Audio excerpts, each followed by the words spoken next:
Commander Jake Morrison stood at the big window of Frontier Station Alpha and watched the two suns set over the alien world below. The orange and red light painted everything in warm colors that reminded him of home on Earth. He had been running this space station for 3 years now and still loved watching the sunsets on this strange planet called Kepler-442b. The station was huge and shaped like a wheel spinning slowly in space. It had 5 levels and could hold almost 1,000 people. Right now, 847 humans lived and worked here. They were scientists who studied alien plants and animals. They were diplomats who talked to alien races. They were engineers who kept the station running. They were teachers who ran schools for the children. They were doctors and cooks and security guards and janitors. Dr. Lisa Harper walked up to Jake and stood next to him at the window. She held a tablet computer that showed pictures of strange alien creatures they had discovered on the planet below. Lisa was the head scientist on the station, and she loved her job more than anything in the universe. "The Zephyrian aliens are coming tomorrow," she said to Jake. "This will be the first time we meet them face to face. We have only talked to them on the radio before now." Jake nodded and smiled. Meeting new alien races was always exciting. In the 5 years since humans had joined the big group of alien civilizations called the Galactic Council, things had been mostly peaceful. Humans were good at helping different alien races get along with each other. They were natural peacemakers and mediators. "Are you worried about anything?" Jake asked Lisa. "Not really," she said. "The Zephyrians seem very friendly in our radio talks.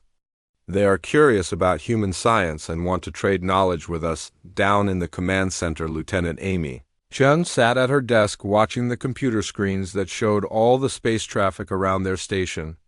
Ships came and went all day long. Cargo ships brought supplies from Earth. Science ships went down to the planet to collect samples. Tourist ships brought rich aliens who wanted to see what humans were like. Amy had been working on the station for 2 years, and she knew the patterns of space traffic by heart. She could tell just by looking at her screens if everything was normal or if something strange was happening. Today, everything looked normal and peaceful. Captain Ryan Burke was in the security office reading reports from his 30 soldiers. The soldiers were not really needed very much because space was peaceful these days. But Earth Command said every human station needed some protection just in case. Ryan's soldiers spent most of their time helping with emergency repairs and rescuing people from broken ships. "Any problems today?" Ryan asked Sergeant Bill Watson. "Nothing at all, sir," Bill replied.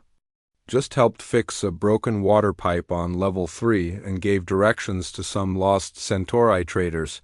Chief Engineer Danny Rodriguez was deep in the station working on the defensive systems. The station had shields and some weapons, but they were mostly for protection against space rocks and broken satellites. Danny tested all the systems every week to make sure they worked properly. He was a careful man who believed in being prepared for anything. The defensive systems were not very powerful compared to real military ships. The station was built for science and diplomacy, not for fighting wars. But they were better than nothing, and made everyone feel a little safer. In the dining hall, hundreds of humans and aliens ate together and talked about their work. Children played games while their parents discussed important scientific discoveries. Teachers from the school talked with alien visitors about different ways of learning. Doctors shared medical knowledge that could help both humans and aliens. Longer, healthier lives. Jake walked through the dining hall and listened to all the conversations. He heard people speaking English and dozens of alien languages.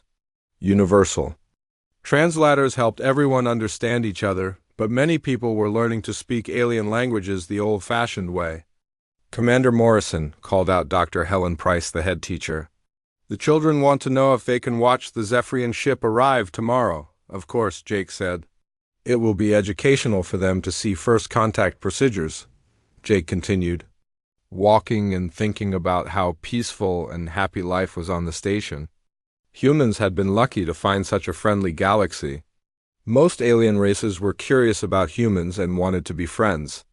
There had been a few small disagreements, but nothing serious. The Galactic Council was good at solving problems with words. Instead of weapons, but Jake had been reading some troubling reports lately. There were rumors about a warlike alien race called the Kralex Empire. They lived far away in a part of space called the Outer Rim. The report said the Kralex had been attacking other aliens and taking over their planets. But that was very far from human space, and the Galactic Council was handling the situation. Commander. Amy's voice came over the radio. We just got a message from Earth Command. They want to talk to you right away. They say it is very important. Jake walked quickly back to the command center. Important messages from Earth usually meant changes in policy or new scientific missions. Sometimes they meant promotions or transfers to other stations. Put them through, Jake said. The face of Admiral Karen Lewis appeared on the main screen. She looked tired and worried, which was unusual for the normally calm Admiral. Jake, we have received some concerning intelligence about Kralex Empire movements in your sector, she said. We don't think there is any immediate danger, but we want you to be extra careful for the next few weeks. What kind of movements? Jake asked. Long-range scouts and probe ships, the Admiral replied. They might just be exploring, but we want you to report anything unusual. Immediately, Jake felt a small chill of worry, but pushed it away. The station was well protected, and the Kralex were supposedly hundreds of light years away. Even if they were closer, there was no reason for them to attack a peaceful research station. Understood, Admiral, Jake said. We will keep our eyes open. After the call ended, Jake looked around the command center at his crew working quietly at their stations. Amy monitored space traffic. Ryan reviewed security reports. Danny checked engineering systems. Lisa studied alien biology data. Everyone was calm and focused on their peaceful work. Outside the big windows, the alien stars shone brightly in the darkness of space. Tomorrow would bring new discoveries and new friends. The galaxy was vast and mostly friendly, and humans were proud to be part of it. Jake had no way of knowing that in a few hours, 12 missiles would streak through space toward his station. He had no way of knowing that the peaceful life he loved was about to end forever. He had no way of knowing that. The Kralex Empire had already decided that Frontier Station Alpha would be their first target in a new war against humanity. Lieutenant Ben Parker was having trouble staying awake during his night shift in the command center. It was 3:47 in the morning station time, and nothing interesting ever happened during the night hours. Most people were sleeping. Only essential systems needed monitoring. Ben drank his 5th cup of coffee and tried to focus on the sensor screens. Then every alarm in the command center started screaming at once. Ben jumped out of his chair and stared at his screens in shock. 12 bright dots were racing toward the station at incredible speed. The computer was calculating their trajectory and estimated time of arrival. 4 minutes and 30 seconds until impact. Captain Burke to the command center immediately. Ben shouted into his radio. We have incoming missiles. Captain Ryan Burke was asleep in his quarters, but the emergency alarm woke him instantly. He had trained for situations like this his whole military career, but never expected to face real combat on a peaceful research station. He pulled on his uniform and ran through the corridors toward the command center. Commander Jake Morrison was also running through the corridors. He had been reviewing reports in his office when the alarm started. His mind was racing as he tried to understand what was happening, who would attack their station, and why. Report, Jake said as he burst into the command center. 12 incoming. Projectiles, Ben said. Configuration matches Kralex Empire missile design according to our database. Impact in 3 minutes and 40 seconds. Jake felt his blood turn cold. The Kralex Empire was supposed to be far away in the Outer Rim. What were they doing here, and why were they attacking without warning, Captain? Burke arrived and immediately started activating the station's defensive systems. The shields powered up with a low humming sound. The few weapons the station had began tracking the incoming missiles. But Jake knew their defenses were not designed to stop a real military attack. All hands, this is Commander Morrison, Jake announced over the station. Wide communication system. We are under attack by unknown hostile forces. All personnel report to emergency stations immediately. This is not a drill. Throughout the station, people woke up and stumbled out of their beds. Children started crying as their parents grabbed them and ran toward the emergency shelters. Scientists dropped their experiments and headed for safe areas. Engineers stayed at their posts to keep vital systems running. Dr. Lisa Harper was in her laboratory when the announcement came. She had been working late on samples from the planet below. She looked around at her life's work scattered across the tables and shelves, all the alien specimens she had collected, all the data she had gathered, all the discoveries that could help humanity understand the universe better. "Come on, Lisa," shouted Dr. Alan Ross from the doorway. "We have to get to the shelter." Lisa grabbed her most important data tablets and followed Alan toward the emergency areas. But she knew it might not matter. If the station was destroyed, all their work would be lost forever. Chief Engineer Danny Rodriguez was deep in the lower levels trying to boost the shield power. His hands flew over the control panels as he rerouted energy from non-essential systems. The shields were at maximum strength, but he knew it would not be enough against military-grade weapons. "Danny, we need more power," Captain Burke's voice came. "Over the radio." "I'm giving you everything I've got," Danny replied. "But these shields were designed to stop space debris, not missiles," Lieutenant Amy Chun was at her communication station sending distress signals to anyone who might help. But she knew no help could arrive in time. The nearest Earth Defense Force ship was 3 days away. The Galactic Council had no military ships in this sector. "Mayday, Mayday, this is Frontier Station Alpha." Amy broadcast on all frequencies. "We are under attack by Kralek's Empire forces. 847 people aboard, including civilians and children, requesting immediate assistance." The first missile hit the outer ring of the station with tremendous force. The explosion tore through laboratories and living quarters like they were made of paper. The station shook so violently that people were thrown to the floor. Emergency lights flickered as power systems were damaged. Jake watched the damage reports flood in on his screens. Sections 7 through 12 of the outer ring were completely destroyed. Atmosphere was venting into space through dozens of holes. 43 people were already confirmed dead. The second missile hit the recreational area, where families often gathered to watch movies and play games. The third missile destroyed the main hydroponics bay where they grew food. The fourth missile hit the guest quarters where visiting aliens stayed. Each missile was perfectly targeted to cause maximum damage and casualties. The Kraleks had studied human station designs carefully. They knew exactly where to hit to hurt the most people and destroy the most important systems. Dr. Lisa Harper was helping evacuate wounded people from the medical bay when the fifth missile hit the science section. The explosion was so close that the shock wave threw her against the wall.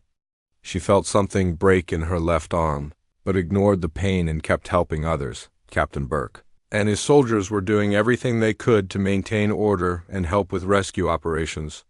But they were security guards, not combat soldiers. They had trained for dealing with accidents and emergencies, not military attacks. The 6th and 7th missiles hit the power generation section. The lights went out throughout most of the station. Emergency backup power kicked in, but it was much weaker. The shields flickered and began to fail. Jake made the hardest decision of his life. "All hands abandon ship," he announced. "Proceed to escape pods and shuttles immediately. We cannot save the station," but the missiles kept coming. The 8th one destroyed the main hangar bay where most of the escape ships were docked. The 9th one hit the communication array. The 10th one tore through the crew quarters. Amy Chun stayed at her post even as the command center filled with smoke. She kept broadcasting their distress signal until the 11th missile hit the communication systems and cut them off. From the outside universe, the 12th and final missile struck the command center itself. Jake saw it coming on his screens. In the last few seconds, a bright streak of death racing toward them through the darkness of space. The explosion threw Jake across the room and knocked him unconscious. When he woke up minutes later, the command center was a twisted wreck. Sparks flew from broken equipment. Bodies lay motionless under fallen debris. Jake pulled himself to his feet and looked around for survivors. Amy Chun was trapped under a heavy beam, but still alive. Captain Burke was bleeding from a head wound but trying to help others. Ben Parker was unconscious but breathing. Outside the shattered windows, Jake could see the terrible damage the missiles had done. The outer ring of the station was completely destroyed. Debris floated in space like a cloud of metal and plastic. Atmosphere continued to vent from dozens of holes. 340 people were dead, including Dr. Lisa Harper and most of the scientific staff. The children's school was gone. The hospital was destroyed. Years of research and diplomatic progress had been wiped out in 12 minutes of violence. Jake helped pull Amy from under the beam and carried her toward the few remaining escape pods. As they walked through the wreckage, he saw the bodies of friends and colleagues who had dedicated their lives to peace and knowledge. Why did they do this? Amy whispered through her pain. Jake had no answer. Frontier Station Alpha had never threatened anyone. They were scientists and diplomats, not soldiers. They had spent years building friendship and trust with alien civilizations. As the survivors boarded the last functioning shuttle, Jake received one final transmission from the Kralex Empire. It was broadcast on all frequencies so every species in the sector would hear it. "Let this be a lesson to all who would oppose Kralex expansion," the cold alien voice said. The humans spoke of peace, but peace is weakness. Surrender your systems now or share their fate. The shuttle pulled away from the dying station and headed toward the nearest safe planet. Jake looked back at the wreckage that had once been a symbol of human hopes and dreams. Everything they had built was gone, but the Kralex had made one terrible mistake. They thought destroying Frontier Station Alpha would show human weakness. Instead, they had just awakened something in humanity that had been sleeping quietly for 5 peaceful years. They had reminded humans why they had once been the most dangerous species on Earth. Admiral Susan Clark was woken from deep sleep by an urgent message from Earth Defense Command. Her personal communication device was flashing red, which meant Emergency Priority Alpha. She had not seen that signal in over 10 years of military service. Susan rolled out of bed and activated the secure holographic display in her bedroom. The face of General Robert Hayes appeared, looking grim and tired. Behind him, she could see the busy operations center of Earth Defense Command with dozens of officers working at glowing computer screens. "Susan, we have a situation," the general said without any greeting. "Frontier Station Alpha has been completely destroyed by hostile alien forces. 340 civilians are dead, including children and scientists." Susan felt her blood turn to ice. Frontier Station Alpha was humanity's proudest achievement in space. It represented everything good about human civilization. The idea that someone had destroyed it was almost impossible to believe. "Who did this?" she asked. "The Kralex Empire," General Hayes replied. "They used 12 precision-guided missiles to tear the station apart. Then they broadcast a message threatening other human colonies." Susan was already putting on her uniform as they talked. Her mind was shifting into combat mode after years of peaceful routine. "What are my orders, General?" "Report to the emergency session of the Earth Defense Council in 1 hour," he said. "The President wants to hear all military options." The flying car that took Susan to the Capitol moved through the early morning darkness at maximum speed. She used the travel time to review classified files about the Kralex Empire that she had not looked at in years. They were a warrior species from the Outer Rim who had conquered 14 star systems in the past 2 years. The Earth Defense Council met in a secure, underground chamber beneath the capital city. President Nathan Walsh was already there, along with the heads of all major government departments. Director Carol Price from Earth Intelligence sat at a table covered with star maps and tactical reports. "Admiral Clark," the president said as Susan entered the room, "tell me we have options besides sending strongly worded diplomatic protests." Susan activated the large holographic display in the center of the room. Star charts appeared showing human colonies and military positions. "Mr. President, we do have options, but they involve revealing capabilities we have kept secret for 5 years. "What kind of capabilities?" asked Secretary of State Helen Martinez. Susan took a deep breath before answering. "When humanity joined the Galactic Council, we publicly dismantled our most powerful warships and weapons. What we did not mention was the fleet of ships we kept in deep space storage. The room fell completely silent. Even President Walsh looked shocked by this revelation. "How many ships?" he asked quietly. 200 frontline warships plus support vessels, Susan replied. They have been maintained in perfect condition by rotating crews. We also have specialized military units that have continued training in secret facilities. Director Price leaned forward. Why was this kept secret from the civilian government? Because the previous administration ordered it, Susan said. They believed humanity needed insurance against exactly this type of situation. A way to defend ourselves if our peaceful approach failed. President Walsh stood up and walked to the star map. He stared at the location where Frontier Station Alpha had been just hours before. 340 innocent people, including children, he said. Scientists who never hurt anyone. Diplomats working for peace. The Kralek's message was broadcast. To the entire sector, Director Price added. Every alien civilization heard them threaten humanity. If we do nothing, our colonies will be defenseless against future attacks. Susan stepped closer to the president. Sir, I am requesting permission to activate the Retribution Protocol. Explain the Retribution Protocol, Walsh said. Total military response designed to end threats quickly and decisively, Susan replied. We would deploy our hidden fleet to eliminate the Kralek's Empire's ability to make war. Complete destruction of their military forces and government. The president was quiet for several minutes while he considered the options. Everyone in the room understood this decision would change humanity's place in the galaxy forever. For 5 years, they had been seen as peaceful mediators.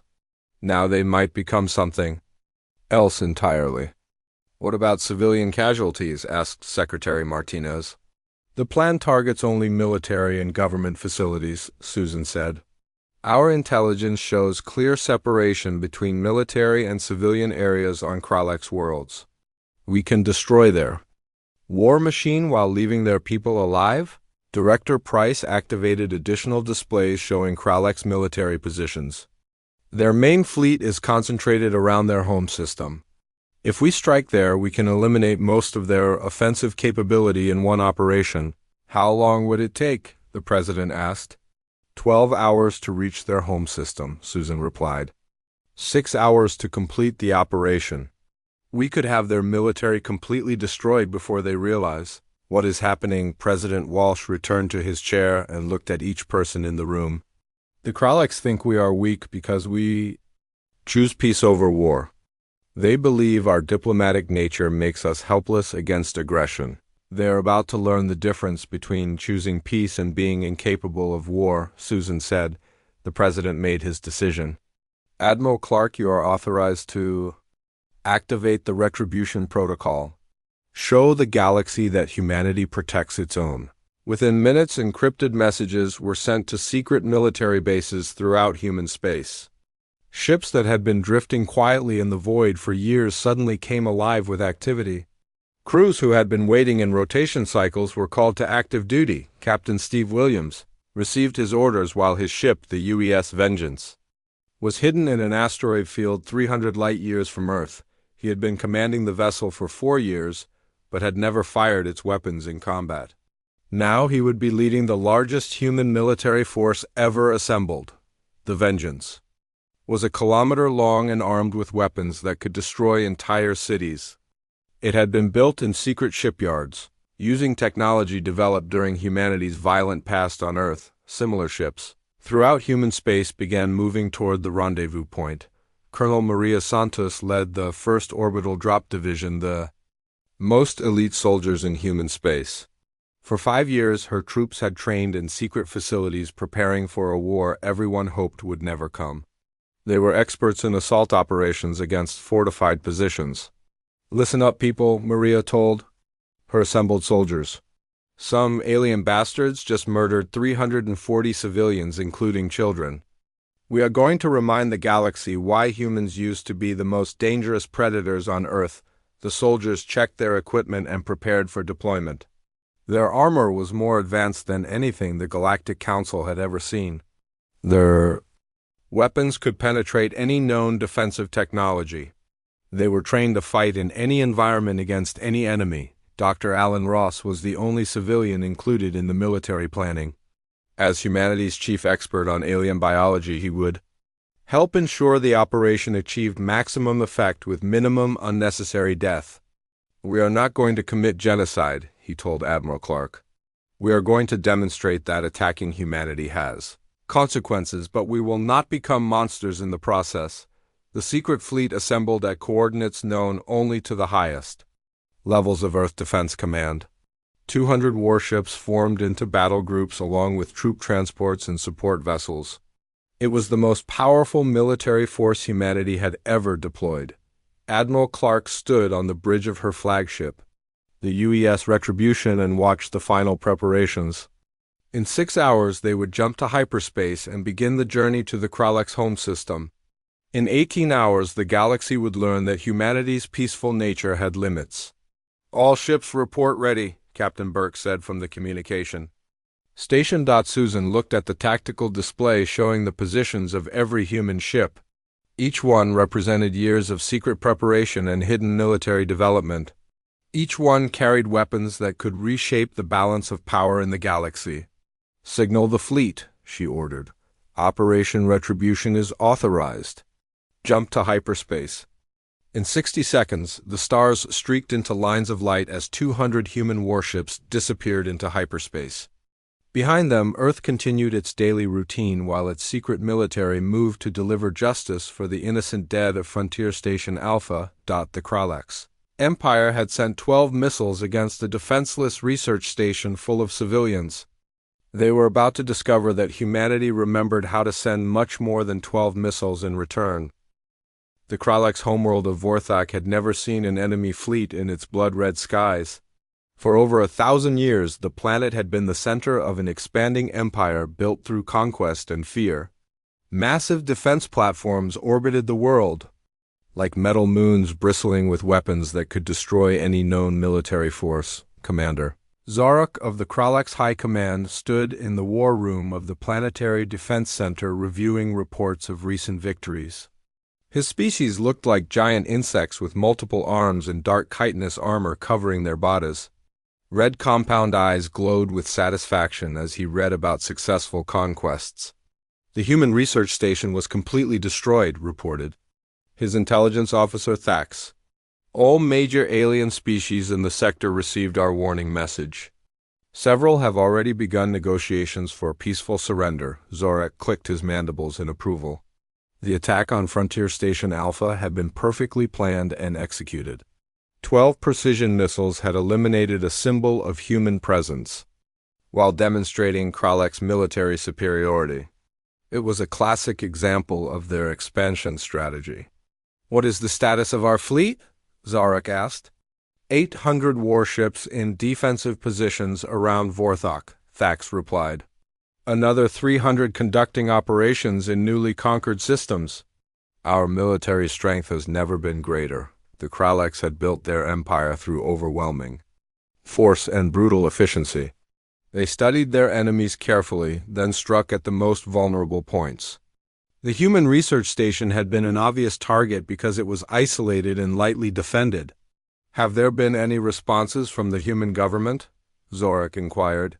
"Standard diplomatic protests through the Galactic Council," Thax said, with amusement. "The humans are requesting emergency sessions and calling for sanctions." Typical weak responses from a peaceful species. Zorak had studied human military capabilities extensively before authorizing the attack. Earth Defense Force had only light patrol vessels and a few outdated warships left over from their pre-contact period. They posed no serious threat to Kralek's expansion plans. Suddenly, alarms began screaming throughout the defense center. Officers rushed to their stations as red warning lights flashed. The main tactical display activated, showing sensor readings from the outer system. "Multiple contacts entering the system," shouted the sensor operator Vex. "Unknown ship configurations approaching." At high speed, Zorak moved to the tactical display and studied the readings with growing alarm. 200 ships had just dropped out of hyperspace in perfect military formation. Their design was completely unfamiliar, but they moved with obvious hostile intent. Identification, he demanded. The ships are broadcasting human identification. Codes, Vex replied with confusion in his voice. But this cannot be correct. Human military consists of only patrol vessels and research ships. The tactical display updated as more sensor data came in. The approaching fleet consisted of massive warships larger than anything in the Kralek's navy. They were angular and predatory-looking with weapon systems that defied easy classification. All defensive platforms target the human fleet, Zarek ordered. Prepared to demonstrate why no one attacks the Kralek's empire, Captain Steve Williams stood on the bridge of the UES Vengeance, watching the Kralek's defense platforms orient their weapons toward his fleet. He had spent 4 years waiting for this moment and felt completely calm despite the magnitude of what was about to happen. Enemy platforms are powering weapons, reported his tactical officer, Lieutenant Jane Cooper. 8 orbital defense platforms plus approximately 800 Kralek's warships. Signal the fleet, Williams ordered. Execute Battle Plan Alpha. Target military installations only. Avoid civilian areas. The human fleet spread into attack formation as they approached the Kralek's homeworld. Each ship had been specifically designed to overwhelm alien defenses using technology kept secret since humanity joined the galactic community. Williams activated the fleet communication system. This is the Terran Retribution Fleet, he broadcast on all frequencies. You attacked and murdered 340 innocent people at Frontier Station Alpha. We are here to collect payment for that. The first exchange of fire lit up space around Vorthak like a deadly fireworks display. Kralek's defense platforms launched volleys of plasma missiles while their fleet moved to intercept positions. The aliens had never faced human military technology and were shocked by what they encountered. Human particle beam weapons cut through Kralek's shields like they were made of tissue paper. The energy bolts moved at near light speed and struck with devastating precision. Kinetic projectiles fired from railguns hit with the impact force of small asteroids. Impossible, Zorak snarled as he watched his defense platforms being systematically destroyed. No species possesses such advanced weapons technology. The first orbital platform exploded in a brilliant flash that could be seen from the planet's surface. The second platform tried to rotate its shields, but human weapons punched through them effortlessly. Within 10 minutes, all 8 defense platforms were floating debris. Colonel Maria Santos and her orbital drop troops launched from their transport ships in heavily armored assault pods. The soldiers wore powered armor that made them look like mechanical demons as they streaked toward the planet's surface. Primary target is the Planetary Command Center, Maria announced to her troops. Secondary targets are military bases and government facilities. Remember, we are not here to harm civilians. The assault pods smashed through the atmosphere like meteors and crashed into the courtyard of the Kralek's High Command building. Armored soldiers emerged from the smoking craters and began advancing toward their objectives with mechanical precision. Kralek's ground forces tried to resist, but their weapons were designed for fighting other alien species, not humans. Human armor absorbed their plasma bolts while human weapons tore through Kralek's defensive positions like they were made of cardboard. Maria led her squad through the main entrance of the command building. The corridors were filled with Kralek's soldiers who fell back in confusion as the humans advanced. Their chitinous armor provided no protection against human projectile weapons. Surrender now and you will not be harmed, Maria announced through her suit's external speakers. Continue fighting and you will be destroyed. Back in space, the battle was already decided. The Kralek's fleet had lost over half their ships while the human fleet remained almost undamaged. Kralek's weapons simply could not penetrate human defensive technology. Commander Zorak watched his empire's military might being systematically dismantled by forces he had not believed existed. How is this possible? He demanded. Our intelligence indicated humans possessed no significant military capability. Our intelligence was wrong. Thax replied as another Kralek's cruiser exploded on the tactical display. The humans have been hiding their true military strength. The realization hit Zarek like a physical blow. For 5 years, the Kraleks had been planning their expansion into human space based on completely false information. They had seen only what humanity wanted them to see. Maria Santos reached the war room where Zorak and his staff were making their final stand. The Kraleks commander raised his weapon, but Maria was faster. Her rifle fired a single shot that shattered his chitinous armor and sent him crashing to the floor. "The Kraleks High Command is neutralized," she reported to the fleet. "All primary objectives have been achieved." Captain Williams surveyed the tactical display showing the complete destruction of the Kraleks military. Floating wreckage marked the positions where 800 warships had been just hours before. The orbital defense platforms were gone. The planetary military was defeated. "This is Captain Williams to all surviving Kraleks forces," he broadcast. "Your military has been completely destroyed. Your government has surrendered. Any further resistance will result in the total elimination of your remaining ships." What shocked the galaxy was not just the overwhelming victory, but the surgical precision of the human attack. Every military target had been eliminated while civilian areas remained completely untouched. Not a single non-combatant had been harmed despite the devastating scope of the operation. "You attacked one of our peaceful research stations," Williams announced to the defeated Kraleks. "You murdered scientists and children who had never threatened anyone. In return, we have dismantled your war machine completely." The surviving Kralek ships scattered to the edges of their empire carrying news of the defeat. Within hours, every species in the galaxy would know that humanity possessed military capabilities beyond anything previously imagined. "We will leave your people alive and unharmed," Williams continued, "but never again will you threaten innocent beings. The age of Kralek's expansion through violence is over." Admiral Clark received the victory reports from her flagship, while the human fleet began its return journey to Earth. Operation Retribution had achieved every objective in less time than originally planned. The Kraleks empire that had terrorized the Outer Rim for decades was finished as a military threat. Their fleet was destroyed. Their government was captured. Their expansion had been permanently halted, but more importantly, the galaxy had learned that humanity's peaceful nature was a choice, not a weakness. The sleeping giant had awakened and demonstrated that Earth would protect its own no matter the cost.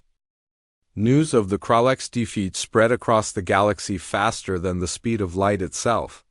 Communication networks carried the impossible story from system to system as alien civilizations struggled to understand what had happened. The mighty Kraleks empire that had terrorized the Outer Rim for decades had been completely destroyed in a single day by the peaceful humans. Ambassador Kate Miller stood before the emergency session of the Galactic Council in the Great Assembly Hall on the neutral world of Nexus Prime. Representatives from over 200 alien species filled the circular chamber, all talking at once in dozens of different languages. The universal translators could barely keep up with the chaos. "Order!" called Council Speaker Vexhai, banging his crystalline gavel. "This emergency session will come to order." Kate looked around the chamber at faces that showed shock, fear, and confusion. Just 24 hours ago, these same aliens had viewed humanity as harmless mediators useful for resolving minor disputes. Now, they were staring at her like she represented the most dangerous force in the galaxy. "The Council recognizes Ambassador Miller of Earth," Speaker Vexhai announced. "Please explain the military action taken against the Kraleks Empire." Kate activated the holographic display in the center of the chamber. Images appeared showing the destroyed Frontier Station Alpha with its twisted metal and floating debris. Then came images of the Kraleks' homeworld after the human attack with wrecked warships and surrendered military bases. "For 5 years, humanity has pursued peace, friendship, and cooperation with all galactic civilizations," Kate began. "We have served as mediators in conflicts. We have shared our scientific knowledge freely. We have opened our colonies to visitors." From across the galaxy, the Andromedan delegate Sothara rose from his seat. His crystalline body shimmered with nervous energy as he spoke. "But where did this fleet come from, Ambassador Miller? Your military reports indicated only patrol vessels and research ships." Kate looked directly at the Andromedan with cold blue eyes. You assumed that was all we possessed because that was all we chose to show you. Humanity learned long ago that the best way to preserve peace is to be prepared for war. Murmurs of alarm rippled through the chamber as the implications sank in. Every alien species had believed they understood human military capabilities. Every intelligence report had been wrong. Every strategic assessment had been based on incomplete information. "How many ships do you really have?" demanded the vegan trade representative Matak. "Enough," Kate replied simply. "Enough to defend our people and our allies from any threat?" Back on Earth, President Nathan Walsh addressed the human colonies through subspace communication networks. His image appeared on screens throughout human space, reaching billions of people on hundreds of worlds. "My fellow humans," he began. "Yesterday, the Kralex Empire launched an unprovoked attack against Frontier Station Alpha. They murdered 340 innocent people, including children and scientists. They broadcast threats against all human colonies." The president paused as images of the destroyed station appeared on screens across human space. The twisted wreckage and floating debris told the story of senseless violence against defenseless civilians. "We did not seek this conflict, but we have ended it decisively," Walsh continued. "The Kralex military has been completely destroyed. Their government has surrendered. Never again will they threaten innocent people." Captain Ryan Burke stood in the rebuilt command center of Frontier Station Alpha, watching construction crews work to repair the damage. The station would be bigger and better than before, with improved defensive systems and expanded facilities for scientific research. The memorial wall now contained 420 names, including the 340 people who died in the initial attack. Lisa Harper's name was at the top of the list, along with dozens of other scientists who had dedicated their lives to peaceful exploration. "Commander Morrison is requesting permission to come aboard," reported Lieutenant Amy Chun from her rebuilt communications station. "Permission granted," Burke replied. He had been promoted to station commander after Jake Morrison was reassigned to Earth Defense Command headquarters. Jake entered the command center wearing the uniform of a full admiral. His experience during the attack had made him one of Earth's most valuable experts on alien military threats. "How are the repairs progressing?" Jake asked. "Ahead of schedule," Burke replied. "The new defensive systems are based on technology from our hidden fleet. Nothing like the Kralex attack will ever happen again." The two men stood at the observation windows looking out at the alien world below. Construction ships moved back and forth between the station and supply depots. New personnel were arriving daily to replace those who had been lost. "Any word from the Zephyrians?" Jake asked. "They sent a formal apology for missing their diplomatic appointment," Burke said with a slight smile. "Apparently they were concerned about visiting during a military crisis." Throughout the galaxy, alien civilizations were reassessing their relationships with humanity. The Vegan Trade Alliance had been the first to request a formal military cooperation agreement. The peaceful Centauri Republic asked for human protection of their border systems. Ambassador Miller received diplomatic requests from dozens of species who wanted to improve their relationships with Earth. The same aliens who had previously seen humans as useful mediators now viewed them as essential allies. "The Altarian Federation is requesting human military advisors," reported her aide David Chun. "They want help modernizing their defensive capabilities. And the Regellian Consortium wants to purchase human weapons technology," added Secretary Lisa Wong. "They are offering substantial trade concessions." Kate reviewed the flood of diplomatic requests with mixed feelings. Humanity had achieved respect and influence beyond their wildest dreams, but it had come at the cost of their reputation as peaceful mediators. Admiral Susan Clark stood in the secret command center that coordinated humanity's hidden military forces. Banks of computer screens showed the positions of human fleets throughout the galaxy. The ships were returning to their concealed bases but remained ready for immediate deployment. "Status report," she requested from her intelligence staff. "The hegemony worlds are requesting non-aggression pacts," reported Colonel James Parker. "The Outer Rim pirates have ceased all operations in human space. 3 minor empires have offered tribute payments. What about the remaining Kralex forces?" Susan asked. "Completely scattered," Parker replied. Most have requested asylum with other civilizations. They pose no further threat to anyone. The Hidden Fleet had accomplished more than just military victory. It had established humanity as one of the galaxy's major powers overnight.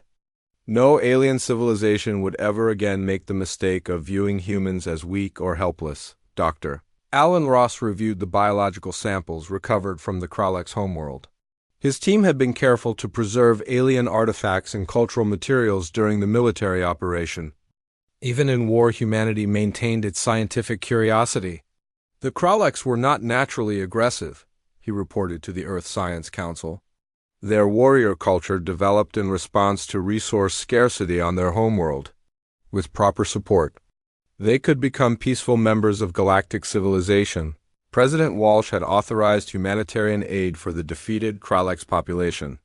Food, medical supplies, and educational materials were being delivered to help them rebuild their society without the military expansion that had defined their empire. "We are not conquerors," Walsh explained to critics who wanted harsher treatment of the Kraleks. "We eliminated a threat, but we will not become oppressors ourselves." The Galactic Council passed emergency resolutions recognizing humanity's right to maintain defensive forces. The same species that had once pushed for human disarmament now acknowledged that human military power served as a stabilizing force in the galaxy. Kate Miller addressed the final session of the Emergency Council meeting. "Humanity remains committed to peace, cooperation, and mutual understanding with all galactic civilizations," she said. "But we will never again allow innocent people to be murdered without consequence." The chamber was silent as her words were translated into dozens of alien languages. Every species understood the message clearly. Humanity offered friendship to those who sought peace but promised destruction to those who chose violence. Years later, xenobiologists would study the transformation of human galactic relationships. They would note that the attack on Frontier Station Alpha had revealed fundamental truths about human nature that alien civilizations had failed to understand. Humans were natural peacemakers who genuinely preferred cooperation to conflict. But they were also apex predators who had evolved through millions of years of survival challenges. Their peaceful nature was a choice made from strength, not weakness. The memorial wall at Frontier Station Alpha became a pilgrimage site for beings from across the galaxy. The names of the 340 victims served as a reminder that even peaceful people had limits that should never be crossed. Commander Burke often stood before the memorial during quiet moments thinking about Lisa Harper and the other scientists who had died pursuing knowledge and friendship. Their sacrifice had changed the galaxy forever. The Kraleks attack had been intended to demonstrate human weakness and encourage submission to alien conquest.